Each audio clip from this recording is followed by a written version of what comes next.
Hello everyone, welcome to our channel future nursing officer. आज की class के अंदर हम लोग एक और नर्सिंग केयर प्लान बनाएंगे जो कि आप पर्टिकुलर हर एक डिजीज़ के अंदर, कोई सी भी डिजीज़ कंडीशन हो एमएसएन के अंदर, सभी के अंदर आप लिख सकते हैं। मेरे पास कुछ स्टूडेंट्स के कमेंट आए थे कि ऐसी नर्सिंग केयर प्लान बनाइए जो कि हम लोग हर एक डिजीज़ के अंदर लिख सकते हैं। तो आज का जो नर्सिंग केयर प्लान है वो आप पर्टिकुलर एमएसएन की कोई सी भी डिजीज़ कंडीशन हो उसके अंदर आप लिख सकते हैं। आज का हमारा नर्सिंग डायग्नोसिस है anxiety related to chest pain. जो एंजाइटी है पेशेंट को, वो आपको डिजीज कंडीशन के अकॉर्डिंग लिखनी है। जैसे एंजाइटी अगर चेस्ट पेन की वजह से है तो आपको चेस्ट पेन लिखना है, अगर आपको पेन की वजह से है तो पेन लिखना है, फीवर की वजह से है फीवर, ब्रीथिंग डिफिकल्टी और हॉस्पिटलाइजेशन। तो अब पर्टिकुलर कोई सी भी डिजीज़ हो, कोई सी भी स्पेसिफिक डिजीज़ हो उसके अंदर आप लिख सकते हैं। जैसे anxiety related to hospitalisation, hospitalisation की वजह से पेशेंट को क्या है, एंजाइटी है। तो ये तो है नर्सिंग डायग्नोसिस। अब आती है बात असेसमेंट की। असेसमेंट के अंदर अपने को दो चीज़ें ध्यान में रखनी होती है, जैसा कि सबसे पहला है सब्जेक्टिव डेटा और ऑब्जेक्टिव डेटा। सब्जेक्टिव डेटा के अंदर पेशेंट हम अपन को बताएगा कि क्या प्रॉब्लम है पेशेंट को। तो पेशेंट ने बताया, patient told me that I have feel discomfort. Patient को क्या हो रहा है, डिस्कम्फर्ट फील हो रहा है। जैसे और ऑब्जेक्टिव डेटा के अंदर आएगा, I observe that patient has anxiety due to his disease progress. Patient को क्या है, एंजाइटी है डिजीज प्रोग्रेस की वजह से और जो हॉस्पिटलाइजेशन है उसकी वजह से।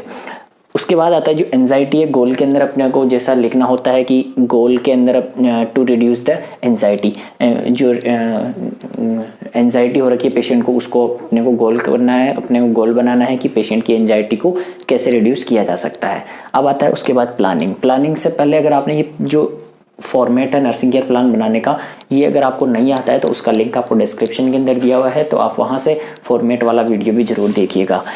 प्लानिंग के अंदर अपने को क्या करना है, प्लानिंग करनी होती है जैसे assess the condition of patient. Patient की जो कंडीशन है उसको, नॉर्मल कंडीशन है उसको असेस करना है। प्रोवाइड द कूल एंड काम एनवायरनमेंट। अपने को प्लानिंग करनी है कि पेशेंट को क्या करना है, कूल और काम एनवायरनमेंट है वो प्रोवाइड करवाना है। Provide oxygen therapy, oxygen therapy provide करवानी है ताकि पेशेंट को जो ब्रीथिंग डिफिकल्टी हो रही है वो ना हो। नेक्स्ट आता है provide the psychological support. Patient को क्या करना है, अपने को साइकोलॉजिकल सपोर्ट प्रोवाइड करवाना है। जो पेशेंट की विश है वो पूरी करनी है। पेशेंट को किस में इंटरेस्टेड है, क्या हॉबी है पेशेंट की, वो अपने को उसको प्रोवाइड करवानी है। अब जो प्लानिंग की है उसको अपने को इम्प्लीमेंट कर देना है। जैसे assess the condition of patient, provided the cool and काम environment, provided the oxygen therapy, provided the psychological support. तो ये अपने को क्या हो गया, इम्प्लीमेंटेशन। नेक्स्ट आता है रेशनल। रेशनल के अंदर अपने को जो प्लानिंग और इम्प्लीमेंटेशन किया है उसका रीज़न क्या है वो हम लोग को इसके अंदर देखना होता है। तो ये स्टार्ट करने से पहले अगर आप वीडियो को लाइक नहीं किया तो लाइक ज़रूर कर दीजिएगा। और अगर आप व्हाट्सएप ग्रुप से ऐड नहीं है तो व्हाट्सएप ग्रुप का लिंक आपको डिस्क्रिप्शन के अंदर मिल जाएगा, तो आप वहाँ से व्हाट्सएप ग्रुप के अंदर जरूर ऐड होना। और इसके अलावा अगर आप इमेज बेस्ड और वीडियो बेस्ड क्वेश्चंस को भी प्रिपेयर करना चाहते हैं competitive exam point of view से, तो आप इंस्टाग्राम पेज को फॉलो करने के लिए उसका लिंक भी आपको डिस्क्रिप्शन के अंदर मिल जाएगा। तो आता है उसके बाद रेशनल है। रेशनल के अंदर क्या होता है, जो इम्प्लीमेंटेशन क्या है उसका रीज़न अपने को लिखना होता है। जैसे पेशेंट की कंडीशन असेस की हो तो उसके पीछे रीज़न क्या है, बेसलाइन डेटा को कलेक्ट करना। और इसके अंदर जो भी अपन ने ये प्लानिंग की है उसके फाइनली सभी का अपने को क्या है, एंजाइटी को रिड्यूस करना है। ये अपने को प्लानिंग की है, उसका रेशनल है। नेक्स्ट आता है इवेल्युएशन।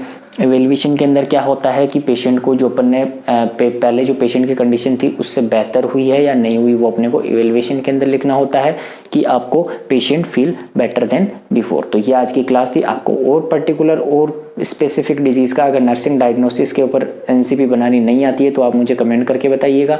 वीडियो कैसा लगा, क्लास कैसी लगी, वो आप अपना व्यू जरूर दीजिएगा, रिव्यू जरूर लिखिएगा कमेंट बॉक्स में। और आपको कौन से टॉपिक के ऊपर क्लास चाहिए, कौन से टॉपिक के अंदर आपको प्रॉब्लम है, नर्सिंग के किसी भी सब्जेक्ट के कोई से भी टॉपिक के अंदर अगर आपको प्रॉब्लम है तो आप मुझे कमेंट करके ज़रूर बताना, ताकि हम लोग उसी पर्टिकुलर स्पेसिफिक डिजीज़ को या स्पेसिफिक टॉपिक को हम लोग डिस्कस कर सके। वीडियो को अपने फ्रेंड्स के अंदर शेयर जरूर करिएगा। अगर आपको क्लास सेटिस्फाई है आप क्लास से, तो फ्रेंड्स के अंदर शेयर जरूर करिएगा। Okay, thank you so much.